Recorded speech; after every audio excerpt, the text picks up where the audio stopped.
Elle a fait un abandon de famille, je devais avoir 11 ans. J'ai grandi sans elle, donc voilà.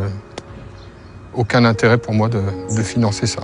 Régis est de passage dans sa Bretagne natale, où vit encore sa mère de 77 ans. Elle souffre de la maladie d'Alzheimer. Régis est sommé de financer une partie des frais de l'EHPAD dans lequel elle est placée. Là, c'est l'EHPAD de la mère qui est devant, là. Et pourquoi vous l'appelez la mère et pas ma mère alors? J'y arrive pas. Et c'est pareil pour le mot maman, il est difficile celui-ci? Ouais, non, c'est pas... Je peux pas dire ça, c'est impossible.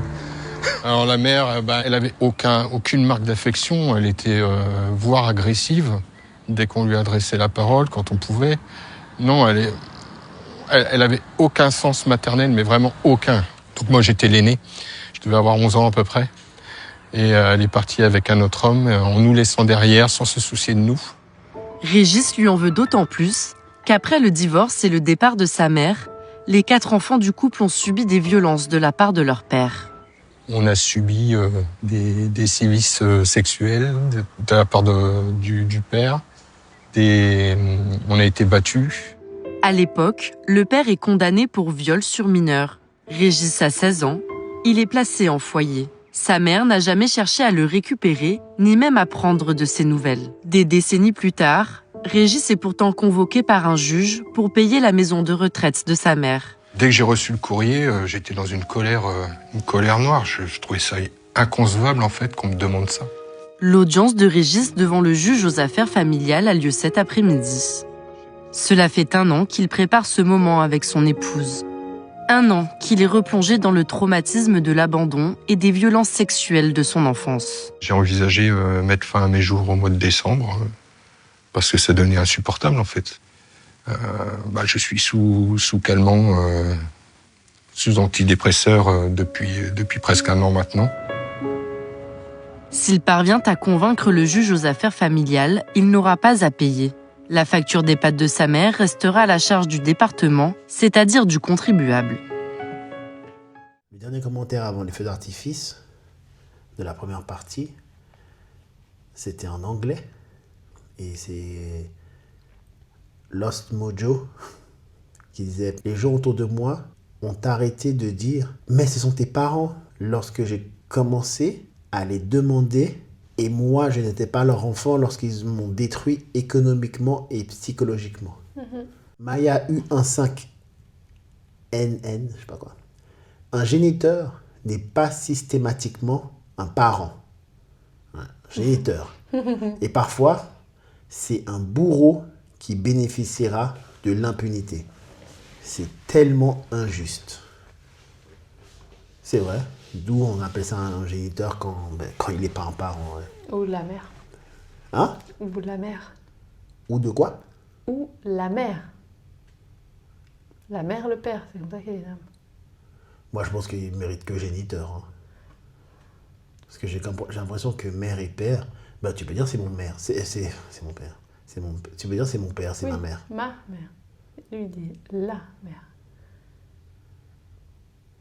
Ouais, j'aurais été plus loin. J'aurais dit la génitrice. Bien sûr, mais... Ouais. Compris. C'est très froid. C'est très distant. Ce qui va du passé. Solange Masse. Non. Impossible de payer pour des personnes qui ont fait du mal à leurs enfants. Elle est nette, Solange. Il n'y a pas de tralala avec Solange.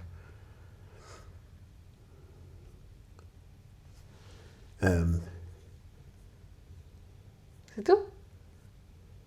Non. Ah. Dahlia Rouge 64-66. Non, mais Solange, je dis. Oui, c'est tout ce qu'elle a dit. Ah, ok. Non, elle est nette. Elle a tiré. Et lui, elle a tiré sa balle, elle s'est barrée. Dahlia Rouge 64-66 a dit « Il est hors de question de payer pour des parents toxiques. » Mais aussi.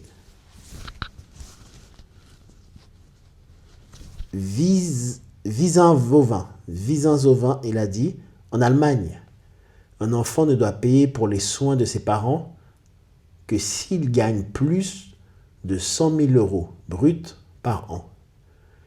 C'est un montant qui ne concerne que les salaires les plus élevés. » Et donc? Mais c'est-à-dire que la loi, elle existe, mais que si tu as beaucoup d'argent, c'est ça? Oui, mais c'est pas parce que tu gagnes beaucoup d'argent que... Que tu dois payer. Donc Que- ça arrange pas non, mais vraiment le en truc. plus, c'est pas parce que tu gagnes beaucoup d'argent que tes parents ont été des parents corrects, quoi. Des parents sains, comme on avait dit. Tu sais, ça, c'est quoi? C'est de pousser les problèmes aux gens qui ont beaucoup d'argent. Ceux qui n'ont pas d'argent, ils vont pas t'embêter. Et quand bien même les gens ils vont aller dans la rue, les gens qui n'ont pas d'argent vont dire ouais, casse-toi avec tes 100 000 euros. Parce qu'ils faisaient ça pendant les Gilets jaunes. Moi, j'habite pas à Paris, j'en sais rien. J'étais à LA. Mais je voyais qu'il y avait un gars qui disait ouais, vous nous faites chier et tout. Et puis tu gagnes combien? Tu gagnes combien? Puis ils ont dû demander peut-être 18 fois. Puis il a dit il gagne. J'ai oublié, franchement, mec. 3500 euros. Mais barre-toi avec 3500 euros. Nous, on gagne 1300 euros, machin. Barre-toi. Voilà. Barre-toi, t'es riche. Alors, c'est quoi la limite Pour être je dans les suis gilets pauvre et je... Ouais. Écoute, voilà, c'est ça. C'est que là, en attendant, c'est un truc que pour les gens qui font 100 000 euros. Et les gens qui font 100 000 euros, honnêtement, ils vont prendre un avocat et ils vont aller au taf pour continuer à faire autant de mailles. Ils vont pas aller dans la rue manifester. Tu vois, ce truc. Yuki Neven, il a dit, ou elle, pauvre Régis. Oh! Il faudrait des permis pour faire des enfants quand on voit ce genre de parents, entre parenthèses. De tout cœur avec vous. Tu vois? Mais voilà, si on ouvre cette porte, c'est la fin. Parce que maintenant, l'État, alors là, il serait tellement content. Davos et tout, il serait tellement content. Oui, là, tu contrôles dès le début. Le sorcier Bill Gates, il serait tellement content que, ah ouais, tout le monde a accepté qu'il faut un permis pour se reproduire. Ciao! On va faire ce qu'on veut maintenant. Encore plus qu'on a fait. T'sais. Ah ouais, mais moi je pense ça. Mais c'est ça que je pense qu'il faudrait. Je constate qu'il n'y a pas besoin de permis. Donc, tout le monde fait, tu vois. C'est pas grave. De toute façon, allez, imaginons que c'est comme le code de la route, tu le passes, tu as ton enfant, puis après tu changes de trajectoire. Ils vont te dire quoi? Rends l'enfant? C'est vrai ça. T'as passé le code de la route. Ouais, j'avoue, ça, ouais, c'est la porte, c'est une porte à. Ouais, c'est une porte à l'enfant, n'importe quoi. quoi. C'est une porte à n'importe quoi. Ouais. Non, c'est trop. Après, ça devient. En fait, c'est ça, c'est que connaissant l'humain, étant humain moi-même, mais connaissant l'humain, bah, il va profiter pour exploiter la chose et peut-être te faire payer maintenant pour faire, tu vois. Et puis tout ce que tu peux imaginer, tu vois. Nouria-F9V. Si vous n'avez jamais semé l'amour, n'attendez pas de miracle. On récolte ce que l'on sème. Il est honteux que ces parents, entre guillemets, ces individus, entre parenthèses, demandent quoi que ce soit. Tu sais, Nouria, elle, je pense, elle a dit demande. En l'occurrence, elle a demandé indirectement parce que actuellement elle est malade d'Alzheimer. Elle n'est pas du tout là, quoi.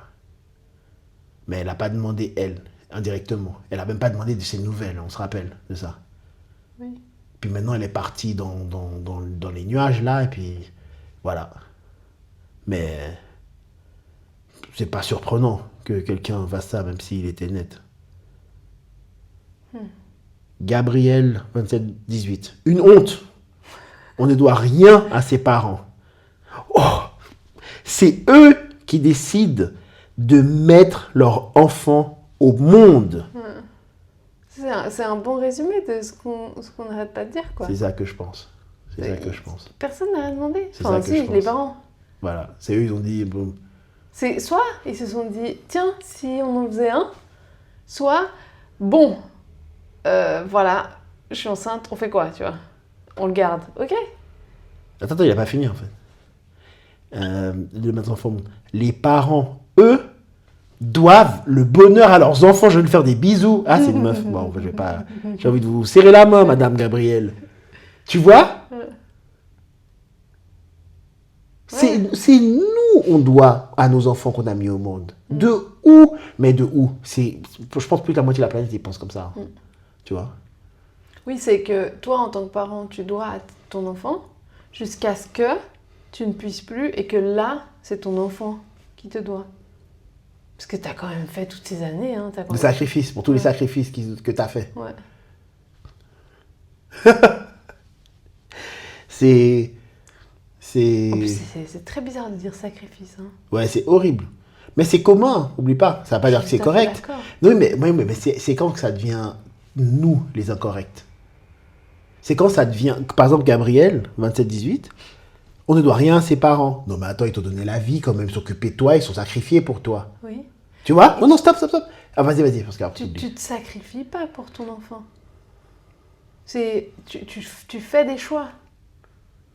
Oui, mais c'est comme un sacrifice, j'aurais pu avoir ma propre vie. Je joue l'avocat du diable, je suis pas en train de faire. Je suis d'accord, c'est mais vrai que t'as les gens- choisi de ne pas avoir ta propre vie. Bon, non, j'allais mettre à l'école et tout. Hein? J'allais mettre à l'école, j'allais faire ce que je voulais. Ils me font chier, ces enfants. Tu sais, par exemple, dire... alors, ouais, on part plus en vacances parce que du coup, on est 3, 4, 5. Et puis, ça coûte trop cher. Donc voilà, on sacrifie les vacances. Bah non, tu sacrifies pas les vacances. Mais... Tu prioritises, Non, c'est qu'avant, t'as choisi d'avoir ces enfants. Donc t'as choisi de ne plus avoir de vacances à 5. Parce que tu restes dans... T'as pas augmenté tes revenus. Donc tu sais à ce moment-là que tu peux pas payer des vacances pour 5. Mais... Tu choisis.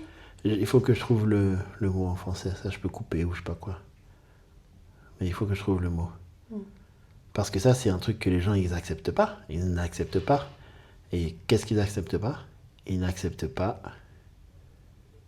Pff, la responsabilité, connard, c'est ça? Non, c'est ça? Ouais, ils n'acceptent pas la responsabilité. C'est ça que c'est le mot que je cherchais? La responsabilité de leur choix? Bah oui, parce qu'ils veulent quand même que quelqu'un dise ouais, c'est pas de ta faute. C'est pas à toi, c'est la société. Les gens, ils veulent pas. Je te dis, c'est une autre émission, je sais pas, que je vais faire sur la chaîne. C'est de parler de cette vérité inconfortable. Donc, je préfère prendre un mensonge confortable, tu vois. Moi, je pense que les gens... Qui veut être inconfortable? Pas moi, pas toi. Mais dans l'inconfortabilité, tu grandis. Et tu réalises quelque chose, tu changes quelque chose. Ça, c'est un autre sujet. Pour rester dessus, c'est que les gens, ils veulent qu'on leur dise, c'est pas de leur faute, ils ont rien fait de mal, tu vois. C'est le dragon rose qui est passé tout à l'heure qui a fait ça. Donc du coup, c'est pas de leur faute, parce que si l'enfant, il est ouf, c'est pas de leur faute, finalement. Tu vois? Oui, mais tu subis pas la naissance d'un enfant. Tu l'as choisi et tu n'y as pas réfléchi.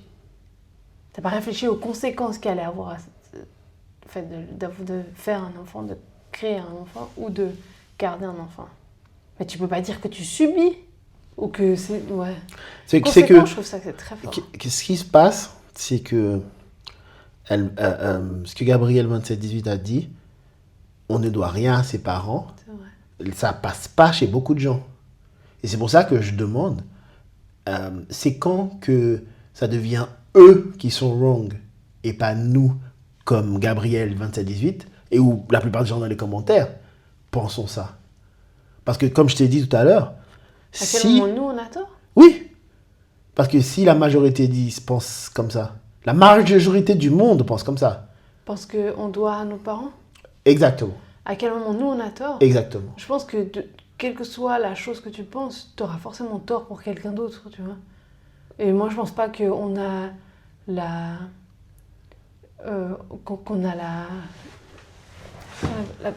connaissance absolue, tu vois. Mais alors, qu'est-ce qui a fait? Mais pour nous, c'est comme ça que ça marche. C'est comme ça qu'on avance, qu'on est le plus confortable, et c'est ce qu'on veut faire transmettre. C'est ce qu'on veut transmettre à nos enfants, c'est tout. Qu'est-ce qui a fait ça, alors? Qu'est-ce qui a fait que nous, Gabriel, on pense comme ça? Bah, je pense qu'on a eu des parents pas au top.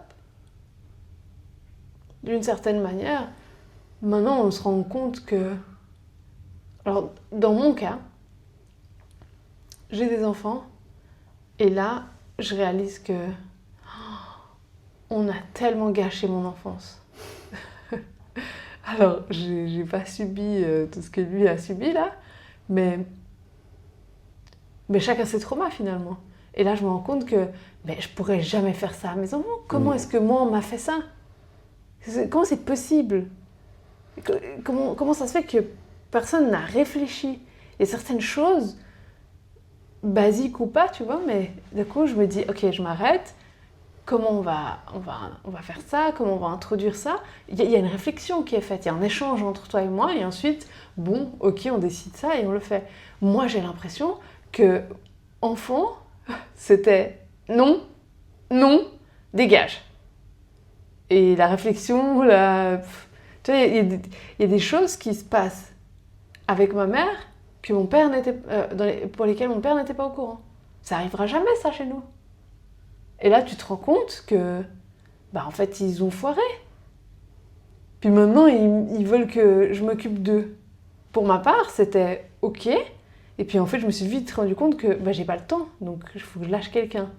Et c'est hors de question que je lâche mes enfants.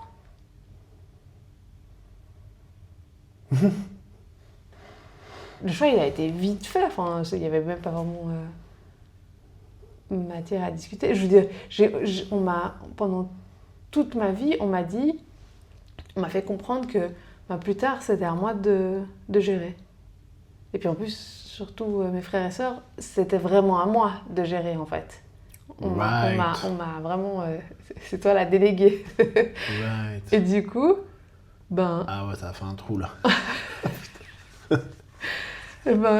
Inconsciemment, peut-être que je continue à aider. Mais jusqu'au moment où je me rends compte que ce que tu me demandes de faire, je vais devoir le prendre sur le temps de mes enfants. Ou sur mon temps à moi. Et hors de question.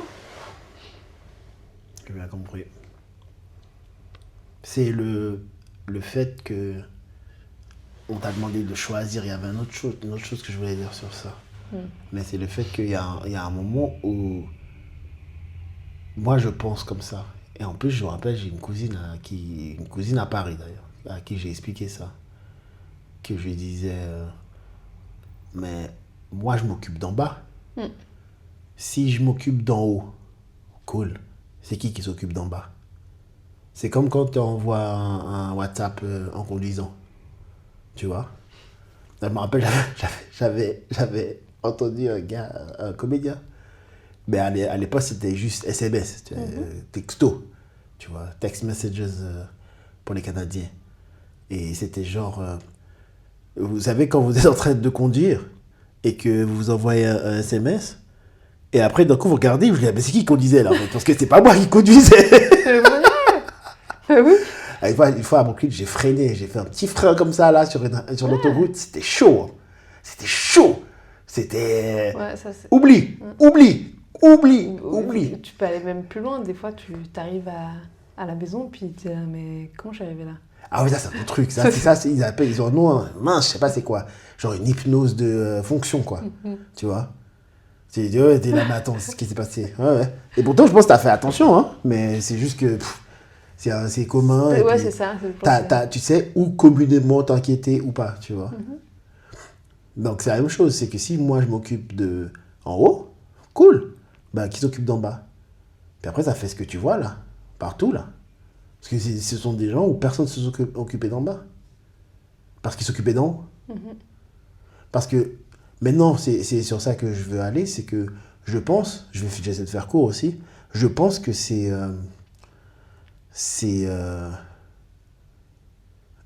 on a remplacé les tâches agricoles par les machines et on a libéré le temps des personnes.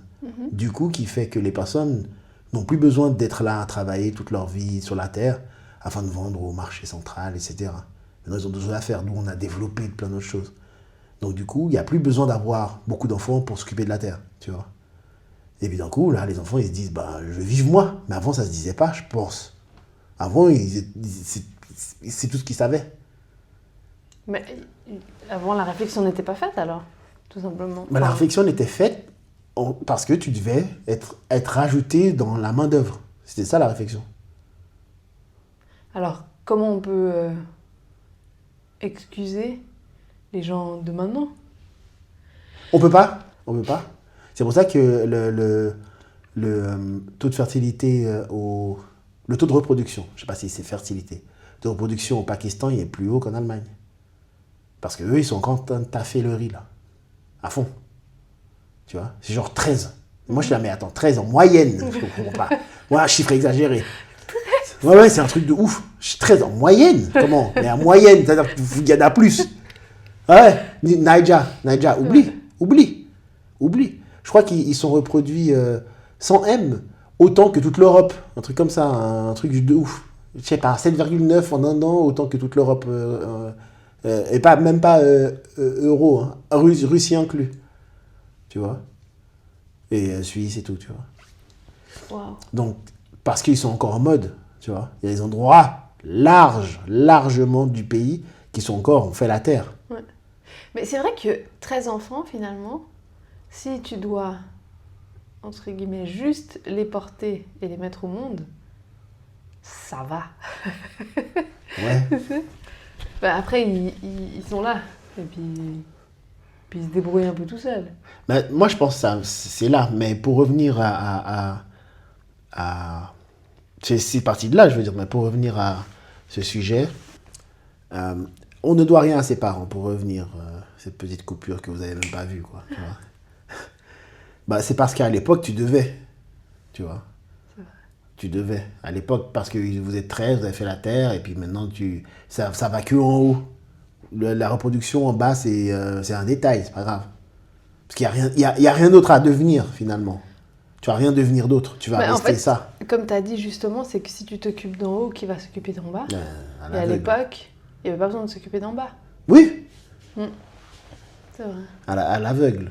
Mais c'est dommage, parce que qui a créé un truc pour s'occuper de la terre plus facilement et avec moins d'efforts? Il y a dû quelqu'un qui a dû quand même partir dans un autre délire pour commencer à inventer ces trucs, tu vois. Il y a eu quelqu'un qui a dû avoir du temps libre, tu vois, pour penser à faire quelque chose de mieux. Tu vois, voilà. Ça c'est peut-être mes trucs à moi, ça, tu vois. Mais ça, c'est trop intéressant. Vas-y. Vas-y. Attends, un peu plus de luminosité du soleil. Il met Wendy LBCH 6669. Oh. Il m'est arrivé la même chose avec mon géniteur. Wink wink, géniteur. Tu vois, et je suis tombé sur une juge très compréhensive, heureusement. Je n'ai rien eu à payer. Emoji prière. Ou remerciant. Ou... Ouais. Donc, C'est quelque chose de commun en fait alors, d'avoir des parents, des géniteurs en fait. moi, ce que je lis dans ça, c'est bien pour elle, plus que moi je suis père de fille, c'est parce que c'est une fille. Elle a dit mon géniteur, elle c'est une femme, et la juge c'est une femme aussi. Non, moi je disais qu'il y a beaucoup de commentaires de moi aussi j'ai connu, moi aussi mon géniteur quoi, ou ma génitrice. Bon, tu vois, t'es sur Internet avec un algorithme de ouf, tu vois. Donc il a pu aller récupérer les personnes qui sont concernées. Oui, tu pas vois. de problème, mais il y en a quand même beaucoup. Ouais. Et du coup, lui, c'est un gars, Régis. Il tombe sur une meuf, il la juge. C'est foutu, hein. C'est foutu. Elle va dire non, tu payes. Ça va pas. On est en France, ici, elle va Ouais, je dire. sais pas, Bien son sûr. père il a été condamné quand même. Le père du gars. Ouais. Ok, donc ça compte pas. Il est en prison maintenant. Oui, mais il n'avait pas été condamné pour rien. Il y a eu quelque chose qui a été... Il a été reconnu coupable pour des actes qu'il a commis. Moi, je pense que la meuf, si c'est une juge, elle va prendre pour la maman, mec. Parce qu'elle dit qu'elle s'apprête moi. Et je veux bien qu'on me sauve. Du tard, Caroline 5929. Je pense que le droit de demander secours aux enfants devrait être perdu dès qu'il y a condamnation au moment du jugement, comme pour les délinquants sexualité, je pense qu'elle voulait dire, comme pour les délinquants sexuels qui sont immédiatement fichés au fichier des délinquants sexuels. Ok. Il devrait... Ah, il n'y avait pas de point. C'est moi qui ai mis un point. Ça me paraissait normal. Oh mince, c'est pas bien lu là du coup. Il devrait y avoir automatiquement une notification dans le casier judiciaire, ce qui éviterait des procédures. C'était une phrase. C'est toi la phrase. Ok. Là, je sais pas ce qu'elle a dit. C'est pas très... Bon, dans ce cas-là, ça veut dire que la mère qui n'a eu aucune condamnation... Aucune condamnation. Elle a oublié. Elle a oublié. Elle a oublié, Caroline. Non, en plus, c'est pas... Enfin, je veux dire, condamnation ou pas, tu peux avoir... Regarde. Tu peux avoir des parents, des géniteurs et des génitrices qui n'ont pas forcément commis des actes criminels. C'est ça. Ouais, dès qu'il y a condamnation. Donc, je crois qu'elle... Bon, elle a oublié que c'est que le père qui a été condamné. Oui. Et puis, c'est même pas lui qui demande. Pas encore. Waouh. Ouais. Ok. Mais t'imagines si ton parent, il t'a frappé toute ta vie. Ah. Vas-y. Et puis après, tu finis, allez, 18 ans, et tu t'en vas, tu finis tant bien que mal, enfin, tu t'en sors tant bien que mal, tu essaies de trouver une certaine stabilité, je sais pas, tu construis ta famille, j'en sais rien, et puis bim, la personne elle revient. Ouais, c'est un beau... Mais c'est ça le truc, c'est qu'on ne choisit pas de qui on est, on choisit même pas que l'on est. C'est vrai. Ça, c'est la loterie. Hein. C'est la genetic lottery, loterie génétique. Tu vois. Tu peux naître et t'es un des 16 000 princes d'Arabie Saoudite, ou tu peux naître et t'es un des 15 000 princes du caca, tu vois. T'es en dessous de tout. Et ce sera jamais différent.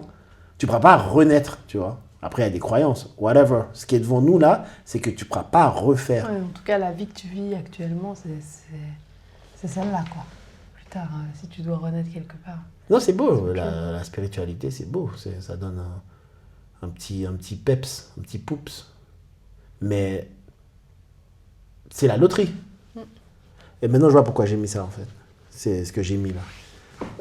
Je vais me mettre en français. Je mettrai en français, parce que c'est en anglais. Bon, je sais pas. La pratique commune que les enfants envoient à leurs parents de l'argent en Thaïlande est une forme de gratitude, de support et de rétribution. Payés de les avoir élevés, qu'on appelle Katamanyu en Thaïlande. D'accord. Katamanyu Krap. Voilà les différents détails clés qui concernent cette culture et pratique sociale. C'est difficile à lire comme ça. Mais, pas besoin. Ben en fait, c'était juste pour dire que en Thaïlande, ça fait des dégâts, ça. Moi, je lis des trucs, puisqu'on était en Thaïlande aussi, tu vois, donc j'étais en plein dedans. Ça fait des dégâts, ça ne finit jamais.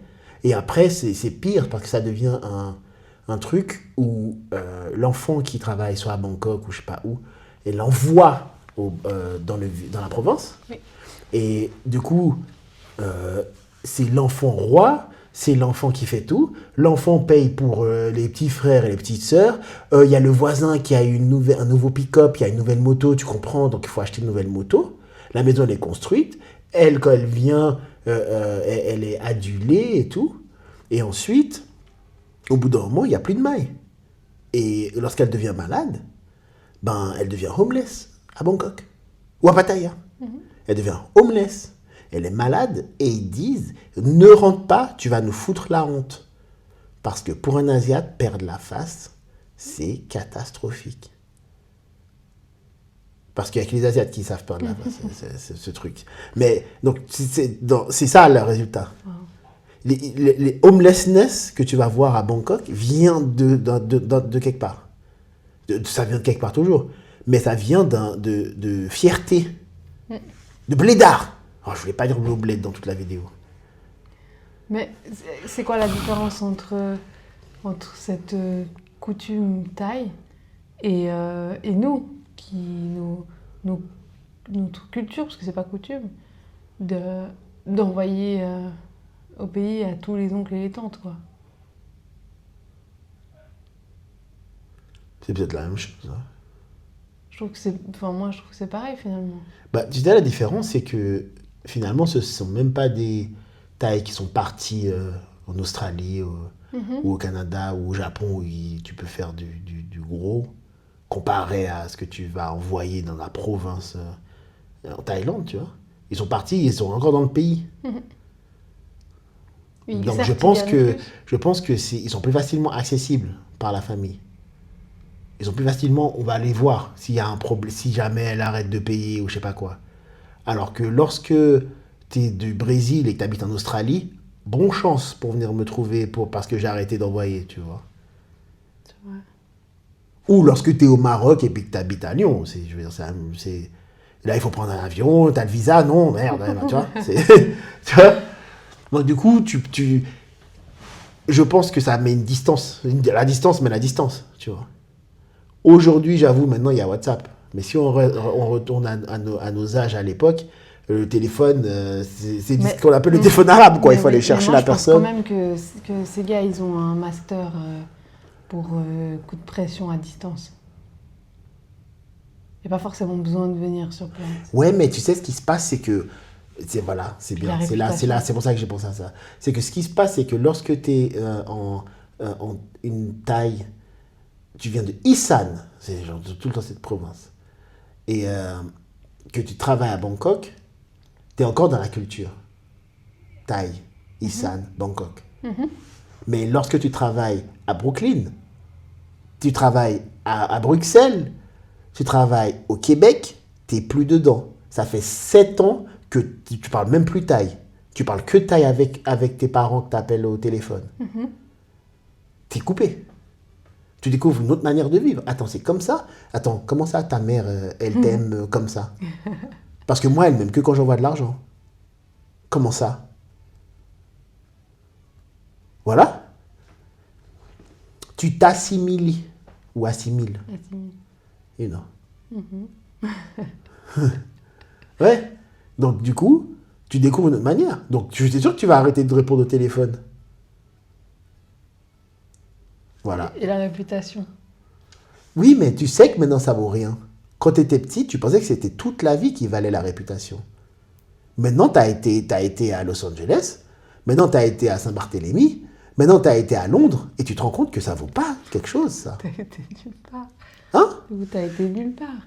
C'est-à-dire, tu as été nulle part. Parce que moi, de ce que je vois le plus souvent, c'est que certes, tu as quitté ton pays et tu viens en Europe ou je ne sais où, et malgré que tu vois des manières de vivre qui sont différentes, ben, tu gardes quand même ta culture. Et puis, comme tu le dis très souvent, maintenant, tu as Internet. Donc, tu n'as plus vraiment besoin de t'intégrer et de voir d'autres cultures. Tu restes parmi les tiens. Oh, maintenant, c'est foutu. Tu te développes et tu continues à regarder les chaînes locales de ton pays, tu vois. Comme ça, tu gardes les bonnes vieilles habitudes. Exactement. Bravo. Bravo. Je pense que tu donnes un peu trop de crédit à tous ces gens qui débarquent dans un pays et puis d'un coup... Bah, c'est pas grave. C'est pas grave. C'est pas mal. On peut ouvrir un autre truc aussi avec ça. Parce que j'avais parlé ça avec un taxi quand j'allais vers Singapour, là, avec le taxi woman. Et je lui ai expliqué un peu un truc comme ça. Actuel. Mais on peut garder ça pour une autre histoire du soir. Histoire du soir. Bonsoir.